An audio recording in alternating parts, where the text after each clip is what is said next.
ఫైనల్గా I lost so much energy. నార్కట్పల్లికి ఇంకో 4 కిలోమీటర్స్ డిస్టెన్స్లో ఉన్నా. సో అక్కడ ఒక హోటల్ కనిపిస్తే ఆ హోటల్ దగ్గరికి అయితే వెళ్ళుండే. హోటల్కి వెళ్తే అక్కడ రైస్ లేదు, ఓన్లీ చపాతీ. ఈ టైంలో రైస్ తప్పించి చపాతీ తినే ఇంట్రెస్ట్ అస్సలు లేదు. సో అక్కడ ఫేస్ వాష్ చేసుకున్నా, తుడుచుకోలేదు.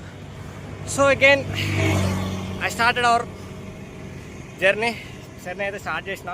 ముందులో నార్కట్పల్లి దగ్గర అయితే ఏదో ఒక హోటల్ ఉంటుంది, అక్కడికి వెళ్ళి ఫ్రైడ్ రైస్ ఏదో ఒక రైస్ అయితే తిని కొద్దిసేపు రెస్ట్ తీసుకొని స్టార్ట్ అవుతా. ఇప్పటికే నా ఫేస్లో తెలుస్తుండొచ్చు, చాలా టైర్డ్ అయిపోయినా. సో అది ఫ్రెండ్స్, కానీ మన గమ్యం ముఖ్యం. హైదరాబాద్ రీచ్ అవ్వాలి. అది 9 అవుతుందా 8 అవుతుందా అని నాకు తెలియదు. సో ఫస్ట్ అయితే స్పీడ్గా అయితే దొక్కుతలేను, స్లోగానే వెళ్తున్నా. చూద్దాం, విల్ సీ. యా.